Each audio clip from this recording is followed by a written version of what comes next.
All right, so today we're going to do a deep dive into urban power dynamics. Oh, that's a juicy one. Yeah, we're talking about those forces that shape our cities, the ones we don't always see. Right, like those undercurrents that kind of steer things. Exactly, and to guide us through this urban jungle. Jungle. Good analogy. Uh-huh. Well, to guide us, we're turning to a bit of a rock star in the world of thinking, Michel Foucault. Oh, yeah. He's the one who really made us rethink power. Like, what it even is. Yeah, and we're diving into excerpts from one of his essays, The Subject in Power. Heavy stuff, but trust me, it's way more exciting than it might sound. It is, because we're connecting it to something we all experience, the city. Right, and that's the whole point of this deep dive, to see how Foucault can help us understand how power plays out in the very spaces we live in. Exactly, like the streets we walk, the buildings we see, everything. Yeah, I think you'll find that once you start seeing cities through this Like lens. a whole new world opens up. Exact. Okay, so Foucault's got this key idea that power isn't something you just like, oh, that's more of a relationship, a dynamic. Yeah, it's not about one person or group being in charge all the time. It's this back and forth between people, groups, you name it. So less about domination and more about influence then. Yeah, it's about shaping what's possible, what actions happen, and what gets, I don't know, maybe discouraged. Interesting. It's like, okay, imagine a city park, right? Okay. At first glance, it seems neutral, open, but the way it's designed, the benches, the lights, what you're allowed to do there. All those choices shape how people use the park. Right, there might be signs saying no skateboarding or no loud Or music. like the benches are spaced out so big groups can't really hang out. Exactly, and those choices, they're never neutral. They reflect the values of whoever planned it, the city, the people who live nearby. Right, their priorities and, yeah, their power It's dynamics. like layers of power in a city, not just laws, but how space is designed, Absolutely, and Foucault helps us see those subtle things. which can be more effective than just telling people what to do. Totally, because when power is built into the environment, It's like harder to even notice it. it becomes the air you breathe. Oh, I like that. You don't even realize it's shaping your choices. And that's where his idea of the disciplined society comes in. Discipline, like those super organized suburbs with matching houses. Well, that's one way to think of it, but he's talking about how schools, hospitals, Even factories are designed to control things, make them efficient. by standardizing how people behave, making them fit certain roles. So it's not just physical space, but time, work, even our bodies. Exactly, and think about how that plays out in cities. Zoning laws, traffic rules, even how we act in public. The city itself becomes a kind of machine, a disciplinary one. Wow, shaping how we move, what we do. Powerful image, right? And Foucault would argue that it's not all bad, There's order, safety, things like that. but we got to be aware of the downsides. Like how it can stifle freedom, creativity. Right, and that brings us to governmentality. Ooh, that's a word. It's his way of saying the state manages people through a ton of things. Institutions, rules, even just knowledge, like what's considered normal. So instead of forcing people, the state kind of nudges them. Exactly, shapes their desires, their choices. And that's where the state, being like a pastor, comes in, right? Right, like a shepherd guiding its flock, but not to heaven. No, to worldly goals like health, safety, Think about public health campaigns, education. city planning. It's the state trying to shape our lives. Often with good intentions, but still there's that control. It's like subtle nudges all the time, affecting what we think is a good life. And that leads us back to Foucault's big question. What are we? Whoa, deep. As city dwellers, how are we shaped by all this power around us? Makes you realize how much is outside our control. And that's why this matters for anyone who's into cities. Because once you see the power dynamics, You start asking, who benefits from this? who's being left out? What other ways could things be? It's about imagining a different city. More just, more equitable, But before we go there, we got to dig deeper into Foucault's ideas. about power, resistance, and who we even are as individuals. Stay tuned, folks.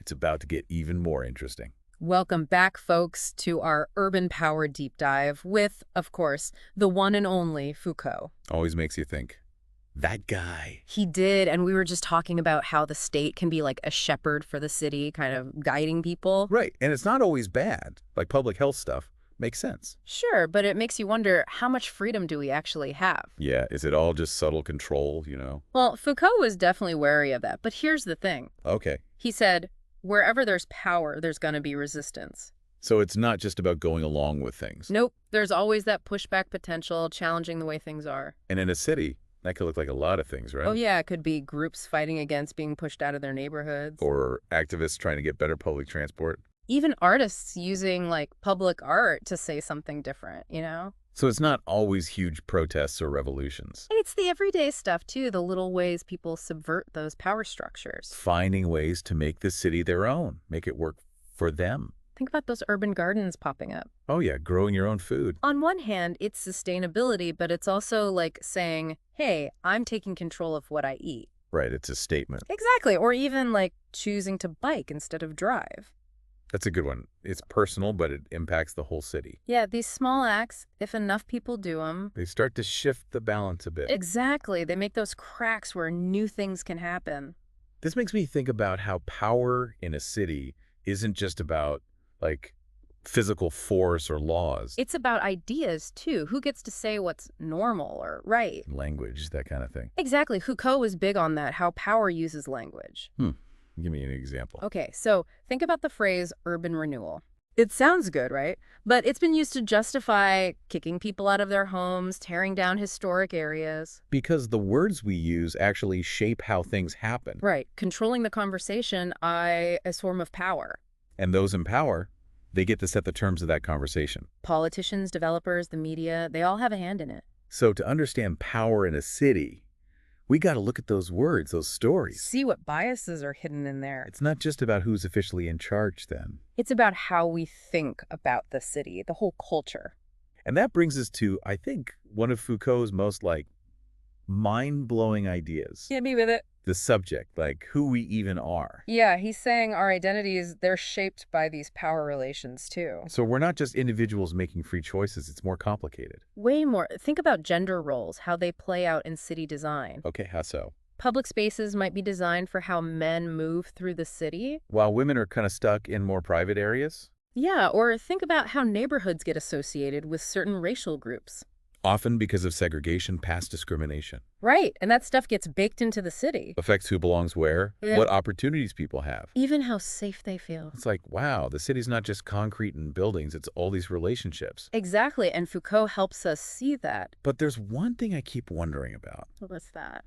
Is power always a bad thing? It can also create new things, right? That's a great point. Foucault acknowledged that. It's not black and white. So it's not about getting rid of power completely. More like understanding it, figuring out how to use it for good. To make a city that's fair, works for everyone. And that's where agonism comes in. It's his word for how power is always dynamic. Okay, break that down for me. It means there's this constant tension between those who have power and those resisting it. And that tension can actually lead to good things. Absolutely. New ideas, changes for the better. So it's not a static thing, it's like a dance. Love that analogy, a dance between different forces in the city. And we all have a part in that dance. We do. Even within systems of power, there's room for us to act, to make change. This has been, eye-opening. Seriously. It's given us a whole new way to see the city, right? Yeah, I'm noticing things I never did before. And that's the first step to making things better. But I feel like we've only scratched the surface here. Oh, totally. Foucault's work is so rich. So in this last part, maybe we can bring it all together. Yeah, let's look at some real-world examples, how this stuff plays out in actual cities. I'm in. Let's do it. Welcome back to the Deep Dive. We've been getting deep into how power shapes our cities, all thanks to Michel Foucault's ideas. And for this final part, let's ground all this theory with some real-world examples. Yeah, let's see how this stuff actually plays out. Remember Foucault's analogy of the state as a pastor looking after the city's flock? Oh yeah, that one really stuck with me. It's about subtle guidance, not just brute force. Exactly. So think about public housing in the 20th century. On the surface, it's a great goal, providing affordable housing for those who need it. Makes sense. Everyone needs a safe place to live. But Foucault would ask, what were the power dynamics underneath it all? So it's not just about good intentions. Right. Often, these housing projects were built in ways that isolated residents. From the rest of the city. Exactly. Concentrating poverty, almost like reinforcing existing social hierarchies. So it wasn't just about giving people homes. The design, the location, it all reflected certain ideas about who belonged where. And how they should live. Yeah, even the architecture itself often felt controlling. Like those big blocky buildings you see sometimes. Yeah, with limited privacy, few chances for residents to shape their own environment. Those became known for problems, crime, neglect. Was that all just accidental? It's complicated, but Foucault pushes us to look at the effects, not just the intentions. Did those projects actually empower people, or did they make things worse? Tough question, right? It shows how even good ideas can sometimes have unintended consequences. And that's why understanding power is so crucial. It's not some fixed thing, it's fluid, always being contested. So even in systems that seem oppressive, There's always potential for people to push back. to reclaim their agency. Like in those public housing projects, think about the community gardens that popped up. Oh yeah, bringing some life, some beauty to those concrete landscapes. Exactly. Or the residents who organize to improve safety, create opportunities for kids. People finding ways to make it their space, despite the challenges. Those are acts of resistance, chipping away at the dominant power structures. Even small acts can make a difference. Absolutely. And it shows how power in the city isn't just top down. It's also about what people do, how they shape their communities. Foucault would call it bottom-up power, people demanding a say in their own lives. So it's not about pointing fingers, who's good, who's bad. It's about understanding that power is complex, it's everywhere. And we all have a role in how it plays out. Exactly, it's this constant dance between control and resistance. This whole deep dive has been amazing. It's like I see my city differently now. That's the power of Foucault. He gives you these new lenses. To notice the subtle ways power's at work in every corner of the city. And hopefully, the awareness can make you a more active citizen. Asking questions, challenging assumptions, demanding a better city for everyone. Because the city's not set in stone, it's always changing, evolving. And we're all part of that process. So keep exploring, keep questioning, and keep pushing for a city that's just equitable and truly works for all its people. That's a wrap on our deep dive into urban power dynamics. Thanks for joining us. We hope you've enjoyed it and maybe even feel inspired to see your city with fresh eyes.